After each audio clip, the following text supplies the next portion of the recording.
17वीं शताब्दी का आखिर भारत में बहुत बड़े बदलाव का समय था।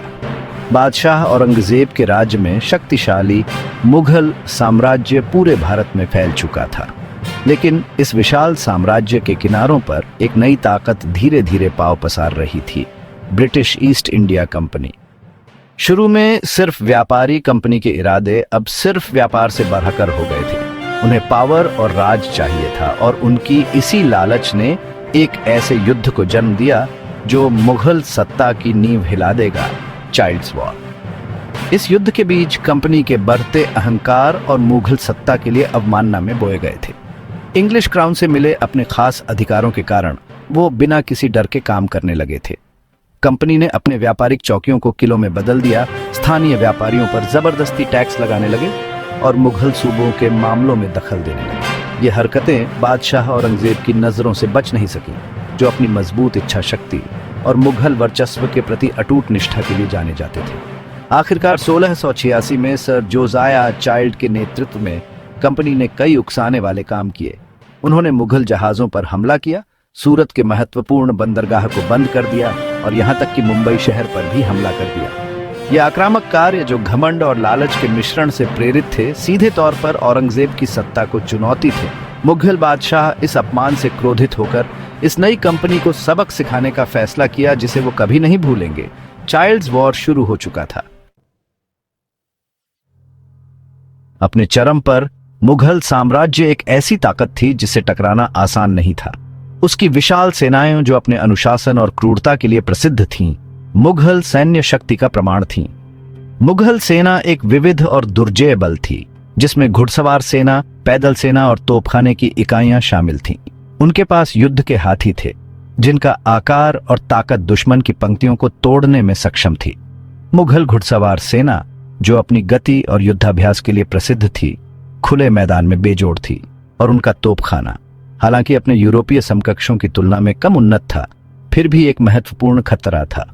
औरंगजेब, जो एक कुशल रणनीतिकार और एक क्रूर सेनापति थे, कंपनी की चुनौती की गंभीरता को समझते थे। उन्होंने अपनी सेनाओं को संगठित किया, अपने सबसे भरोसेमंद सेनापतियों को ब्रिटिश खतरे का सामना करने के लिए भेजा। उन्होंने कंपनी की बस्तियों की पूरी तरह से आर्थिक नाकेबंदी का आदेश दिया, उनके व्यापार को रोक दिया और उन्हें उनकी आपूर्ति लाइनों से अलग कर दिया। इस बहुआयामी रणनीति का उद्देश्य कंपनी की आर्थिक जीवन रेखा को पंगु बनाना था और साथ ही साथ उनकी सैन्य उपस्थिति को कुचलना था। कंपनी, हालांकि, अपनी मूर्खता की भयावहता से अनजान रही। उन्होंने मुगल साम्राज्य की ताकत को बहुत कम करके आंका था, यह मानते हुए कि उनकी बेहतर नौसैनिक शक्ति उन्हें जीत दिलाने के लिए पर्याप्त होगी।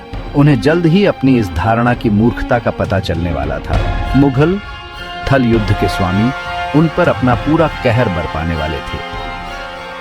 टाइटन्स के संघर्ष एक ऐसे टकराव के लिए मंच तैयार था जो एक साम्राज्य के भाग्य का फैसला करेगा। मुगल प्रति हमला तेज और विनाशकारी था।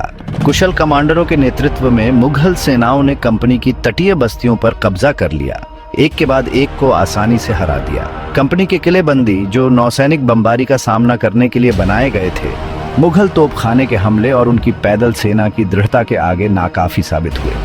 एक के बाद एक किला गिरता गया और अपने कठिन परिश्रम से जीते हुए क्षेत्रों पर कंपनी की पकड़ कमजोर पड़ने लगी। कंपनी की नौसैनिक श्रेष्ठता, उनका माना जाने वाला तुर्क का इक्का, मुगल हमले के खिलाफ बहुत कम काम का साबित हुआ। मुगल सेनाओं ने छापामार युद्ध रणनीति का उपयोग करके और इलाके की जानकारी का फायदा उठाते हुए कंपनी के जहाजों को परेशान किया और उनकी आपूर्ति लाइनों को बाधित कर दिया। कंपनी ने खुद को जमीन पर युद्धाभ्यास और हथियारों में कमजोर पाया। उनकी सेनाएं दिन ब दिन घटती जा रही थी। बॉम्बे की घेराबंदी संघर्ष का एक महत्वपूर्ण क्षण, कंपनी की दुर्दशा का प्रतीक है। कुशल सेनापति सिद्दी याकूब के नेतृत्व में मुगल सेनाओं ने शहर को घेर लिया, सभी आपूर्ति और सुदृढ़ीकरण काट दिए। घेराबंदी महीनों तक चली, जिसके दौरान लगातार मुगल बमबारी के तहत कंपनी का बचाव चरमरा गया।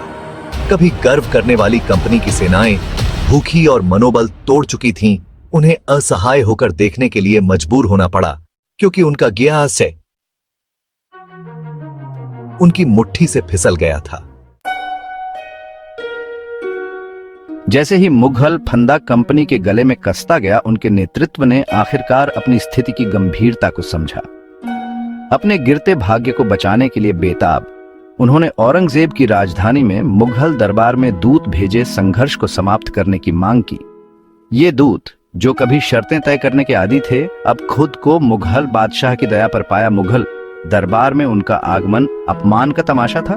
बादशाह के सामने कहूद को दंडवत करने के लिए मजबूर होना, पूर्ण समर्पण का एक इशारा उन्हें मुगल नाराजगी का पूरा भार महसूस कराया गया। क्षमादान के लिए उनकी दलीलों को ठंडे तिरस्कार के साथ मिला। औरंगजेब, एक चतुर शासक और मुगल सम्मान के कट्टर रक्षक का, कंपनी को आसानी से जाने देने का कोई इरादा नहीं था।